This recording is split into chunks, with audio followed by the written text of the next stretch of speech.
Electro-Voice, take it away. Hello, Robert. Hello, Ryan.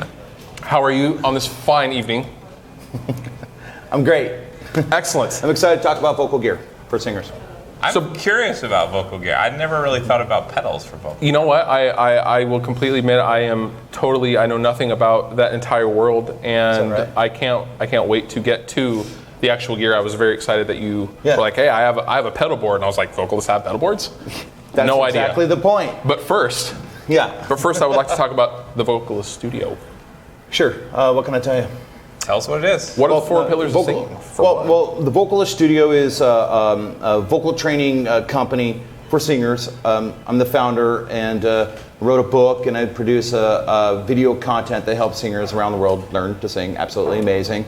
There are certified teachers in Europe as well that teach the techniques, and we do master classes in different parts of the planet, and it's really fantastic. We're helping people learn how to sing quite well. So let me ask you this. You said we teach people to sing amazing. Can you teach anyone to sing amazing? That's a really good question. The general population generally thinks that you're kind of born to sing or you're not. That's not necessarily true. Everybody can learn to sing.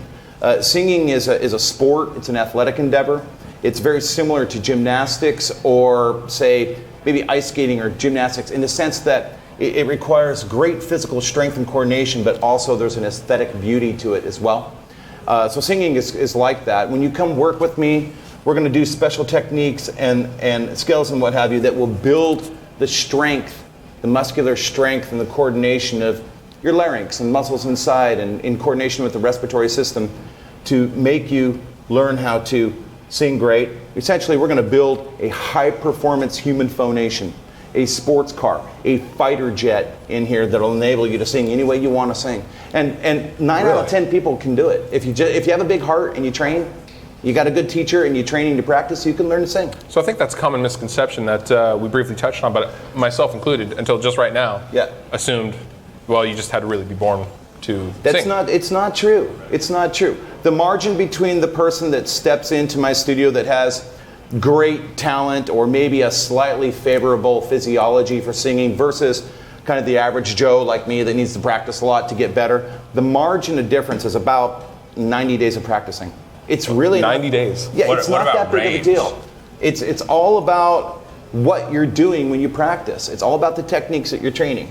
And the techniques that we work on at the Vocalist Studio, again, they build physical strength and coordination. It also involves a little bit of understanding and mastery of the acoustics of the human voice as well. So we work a lot with understanding the physiology of how the larynx can move around and manipulating it into exotic positions, as well as singing or practicing through certain particular vowels, or that is the acoustics of singing that will help manipulate the physiology as well. So the acoustics drives the physiology. It's really a physiology and acoustics game, and you just got to learn how to play it. So let's check out some of your gear. Let's start first with the microphones. Okay, microphones. All right, so let's see here. So these are different microphones for different situations, obviously. Yeah, that's true. Yeah, different mics for different situations. The first mic that I wanted to show you guys, and in a sense I can make some recommendations, and I'll also just kind of tell you why I like them, why I think they're kind of cool. I collect these things too. I mean, no singer really needs this many mics. Are those mostly dynamic mics that you brought with you today? No, these are these are dynamic mics. These are all handheld live mics.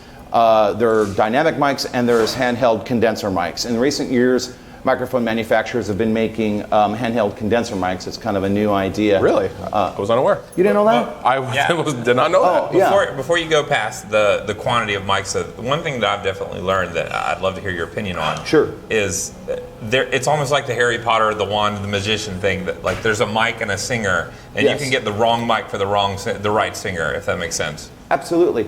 Really? Hey, absolutely. And microphone is like a cowboy hat. It's like your motorbike. It's a pair of boots. It's a very personal thing. It really is. And you have to test mics. I can make recommendations, and the chances are those recommendations you'll be pleased with those mics. But when you go to Guitar Center or something like this, you need to you need to test a few microphones, and voices are all very different. So it really depends on which mic. I'm a big fan of Devin Townsend, and I've kind of a James Hetfield kind of voice, and I always want to use an SM7B, but it just doesn't work for me.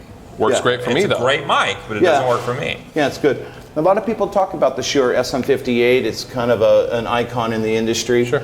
It is a great mic. The Shure SM58, great mic. But I'll tell you, every mic in these bags is probably, in my opinion, just my opinion, is better than the SM58.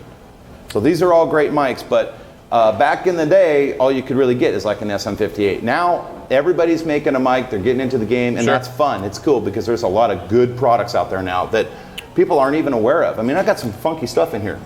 So, let me dive in. Let me tell you what I got. Stuff. It's pretty cool. You might be surprised what people are doing with mics. The first mics I wanted to talk about is this is the Rode M1 and the Rode M2. These are handheld mics from Rode Microphones.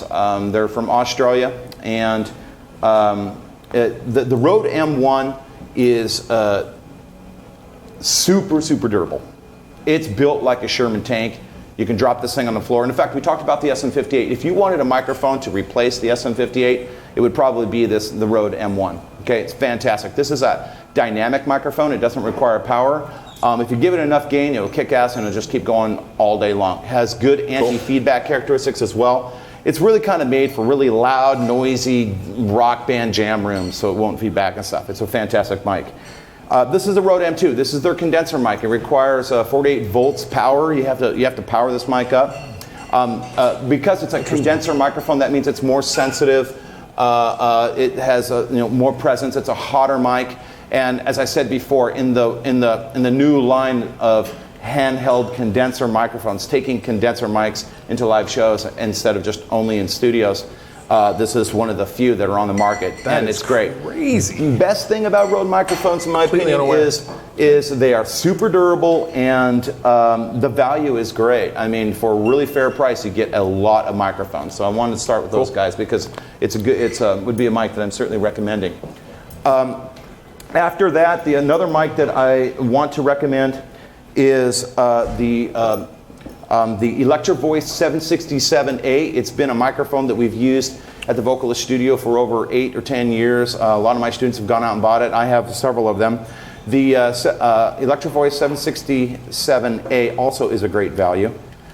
And what's really nice about it is the element, the diaphragm is super big. Now what that means is when you get up to the microphone, you get a little extra boom, boom, boom, you get a little extra boom, boom on it. It's a fat, boomy mic. We like the boom boom. We like boom boom. Boom boom is good. Boom boom makes us happy inside.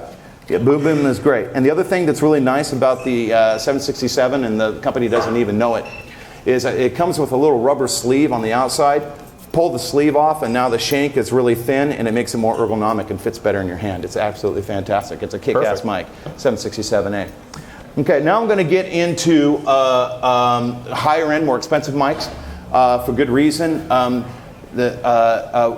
Germany has a great reputation for making great cars, right? They certainly do. They make the best cars. They make the best cars in the world. Sure. They also make the best microphones in the world. If you're not realized, so just absolutely hands down, the microphones are amazing. You have the Rode microphone, and you have all of these mics, and then you have the German mics, and in a sense, the German mics almost sit in an entire class by themselves.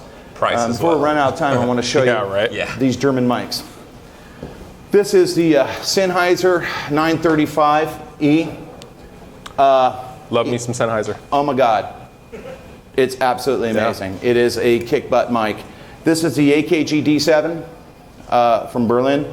Absolutely sounds amazing. So if you have a little extra money, a little extra budget, go German. This is another German microphone. This is a condenser handheld mic. This is the Neumann 104. This is about a $700 microphone. It's the best microphone in the entire kit here, and Neumann it basically will make you sound like God. That's a cheap Neumann too, for what they sell. Handheld condenser, so you could go into a studio and potentially with this microphone record handheld, which as an artist might give you a little bit more. May I check that out? Sure, of course. Don't drop it. To give people perspective, some of their studio mics start at about $3,000. Yeah. So Neumann, Legendary. Neumann is another German company, and the mics are just amazing. Fastback has. Don't you guys have like a incredibly ancient Neumann stereo mic? Yeah. SM7. Yeah. Worth more than my car. Yeah, 1956. This is Sennheiser's E965. Similar to the dynamic version, but this is their condenser version of it, a little hotter. So in the world of pedals for singers, there's really only like two real companies that are doing it. Some companies got kind of dabbling with it. You have Digitech, which makes good pedals, and then you have these guys that also make this microphone I referenced earlier from Victoria, Canada, a little tiny company called TC-Helicon. And TC-Helicon is making stop boxes, pedals for singers. They're absolutely amazing. They kick butt. And this is a bunch of their pedals. I don't know if you can see them or not. Can you make sure we get a close-up of the pedals? Yeah. I'm going to take a look at these. I do have a security system in my studio, so don't be breaking in. I imagine like us guitar players, the pedals are not cheap. The pedals aren't well, it depends on which one. I'll just bust through these pretty quickly. Okay. They have come, TC-Helicon has built the voice tone pedals. Voice tone? Yeah. The voice tone create pedal is this blue one here. Sure. This is the first pedal they came out with about 4 years ago. It still kicks butt. This has like 100 presets in it. So it has 10 reverbs, 10 delays, 10 thickening or doubling sounds. It's got some transducer effects, which is like the sounds that you talk through a megaphone kind of effects. It's got some genre mixes, like there's 10 pop R&B settings and stuff. It's just really nice to have a preset. Absolutely. Because, unlike these guys probably, the guitarists are used to fiddling with gear. They're used to turning knobs and manuals and things like that. The entire reason we are here. But singers really aren't. Singers are a little bit set and forget. Simpler because we haven't had that opportunity. So out of that environment, in my opinion, what singers really need is just stop boxes. We need simple. It's on, it's off, it's loud, it's low. Because you have like all the singer diva stuff to do. You can't concentrate on the gear. Well, that might be part of it, but I think it's just the gear hasn't been available for us to tinker with until just in the last 4 years. Yeah, that's definitely true. This is the first multi-purpose pedal for singers. Cool. I totally recommend it. It's a TC-Helicon Create pedal, kicks ass. Then they came out with this series of they call them the singles, those voice tone singles pedals. For you. I'll hold it up while you. All right. So I'm going to save the best for last, but these four are voice tone singles, and singles are kind of a little bit more like what guitarists do, where you get just a reverb pedal and just a doubler pedal and just a compression pedal, and I even have a pitch correction pedal in here as well. And they're great. They're fantastic. You network them all up, and if you really want like a whole line of pedals, you can go with the voice tone singles. But just recently, just this year, they came out. I kept telling these guys, love your pedals, but still make it simple. Make it even more simple. Just make a simple stop box for singers. It's on, it's off. Give us delay, give us reverb, give us a level, give us a mute button, and that's it, right? And they finally came out and they built this pedal right here, and it's the least expensive. It's affordable. It's only $150. $150, and this is the mic mechanic. It's a stop box for singers. It kicks butt. It'll give you reverb. It'll give you delay. It'll give you a little bit of pitch correction. It's got a tone knob to kind of warm up the sound. It kicks ass. For $150, that's a no-brainer. I totally want to try that for guitar. I've heard a lot of singers that need that. Especially the pitch correction. I'm sure a lot of singers, every singer can benefit from this. The pitch correction doesn't fix like you're really out of pitch. It's just only on the margin. And that's not that's not the coolest thing about the pedal. It's really the effects. But looking for a pedal for singers, the mic mechanic from TC-Helicon absolutely kicks butt. But all of their all of their pedals are quite good actually, and they're well built. It's not cheap stuff. It's They not look plastic. pretty solid. It's all made out of good strong steel, and they hold up forever. Yeah. So let me ask you this. I ridiculous. know, like, when you're in the studio and you have somebody singing, a lot of times you want to give them a little reverb, you want to give them a little bit of ambience just so they feel more comfortable. Do you find when you're teaching that it's better for students to have a little bit of ambience on their voice than just the dry mic? That's a really good question. I try. No, but you try, but you do a good job. It's a really good question. When you're training vocal scales and you're working out, yeah, have a little bit of sauce.